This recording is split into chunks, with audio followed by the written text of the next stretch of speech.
কি ক'ব আজি আপুনি মানে 21 তাৰিখৰ পৰা ইয়াত আছে কি দাবী কৰিব?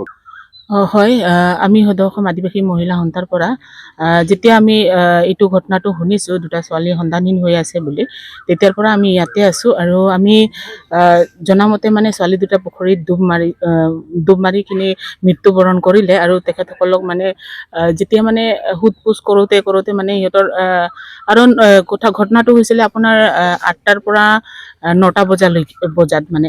আৰু মাকে মানে কামৰ পৰা আহিছিলে 11টা মানত। তাৰপিছত যেতিয়া মাকক কোনোবা এজনে খবৰ দিলে যে আপোনাৰ ছোৱালী চাইকেলটো ইয়াতে আছে আৰু ছোৱালীটো সন্তানহীন হৈ আছে বুলি। তাৰপিছত মাকক সুধিলে যে ঘৰত আছে নেকি বুলি। তো যেতিয়া মাকে আহিলে ঘৰতো নাই ছোৱালী, তাৰপিছত তাতে ডাইৰেক্টলি গ'লে আৰু যাইখিনি তাতে মানে যোনে পৰিচালক আছে, এই পুখুৰীৰ যোনে পৰিচালক হয় বা বাগানৰ যোনে পৰিচালক হয়, তেখেতে ক'লে যে ছোৱালীজনী ইয়াতে নাই, তেখেতসকলে মানে সেইফালে গৈছে বুলি। তাৰপিছত মাকে নামানি তাতে মানে নামাতে মানে ছোৱালী দুটাক উদ্ধাৰ কৰা হ'ল। আৰু ছোৱালী দুটা উদ্ধাৰ কৰা হ'ল আৰু লগতে মানে পুলিচ কেইটা প্ৰশাসন কেইটা লৈ গ'ল। তো আমাৰ সদৌ অসম আদিবাসী মহিলা সন্থাৰ তৰফৰ পৰা সেইটোৱে ক'ব বিচাৰিছোঁ যে যোনটো মানে এই ঘটনাটো এইটো প্ৰথম নহয়। কিয় আমাৰ আদিবাসী মহিলা মানে ছোৱালী হওক বা মহিলা হওক বা মানে সৰু কেঁচুৱা হওক, মানে আমি আদিবাসী মহিলা মানে ছোৱালীকেইটা মানে বাৰে তেনেকে ঘটনা হৈয়ে আছে মানে।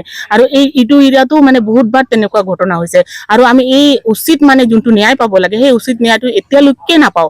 তো আমি এইটোৱে আহ্বান কৰি আছো যে আমি যি প্ৰকাৰৰ মানে আমি নাজানো যে এই ঘটনাটো কোনে মানে জড়িত হৈ আছে, কোন ধৰণৰ মানুহ জড়িত হৈ আছে, কিন্তু আমাৰ মানে কোকৰাঝাৰ জিলা প্ৰশাসনৰ ওপৰত মানে এইটোৱে আছে মানে আশা আৰু বিশ্বাস আছে যে তেখেতসকলে যি মানে কাম কৰিব বা যি পদক্ষেপ ল'ব, মানে যি প্ৰক্ৰিয়া হয়, এইটো প্ৰক্ৰিয়াটো ভালকে কৰি যায়। আৰু মানে এই আমাৰ যোনে শিখৰী দুটা মানে মৃত্যুবৰণ কৰিলে তেখেতসকল মানে উচিত মানে ন্যায় পাব লাগে।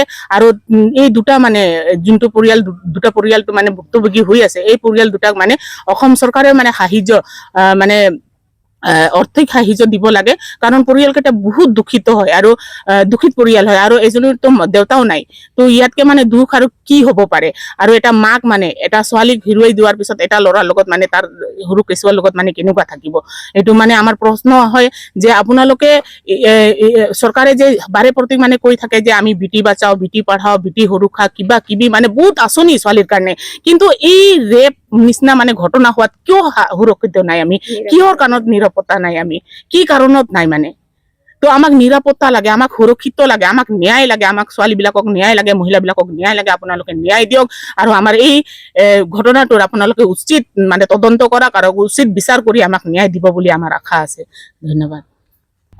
এতিয়া আমি মানে মানে এইটো জোৰৰ পৰা মানে সেইটো জোৰলৈকে আমি এতিয়ালৈকে মানে কিবা কৰা নাই, কিন্তু আমাৰ জনামতে মানে তেনেকুৱা হ'বও পাৰে, তেনেকা এটা হ'বও পাৰে, কিন্তু তেনেকা এটা হ'বও পাৰে। আৰু সেই যদি তেনেকাও হয়, তো ইয়াতে মানে এজন বা দুজন অকলে কাৰ্পৰেট নাথাকিব, বহুত কেইটা থাকিব মানে। তো সেই তাৰে পৰা মানে তদন্ত কৰক, মানে এই য'ৰ পৰা মানে আৰম্ভটো হৈছে তেতিয়াৰ পৰা আজিলৈকে মানে গোটেই কেইটা মানে চালি জাৰি চাব লাগে, মানে ভালকে মানে চাই মানে তদন্ত কৰিব লাগে আৰক্ষীয়ে, কোকৰাঝাৰ আৰক্ষীয়ে।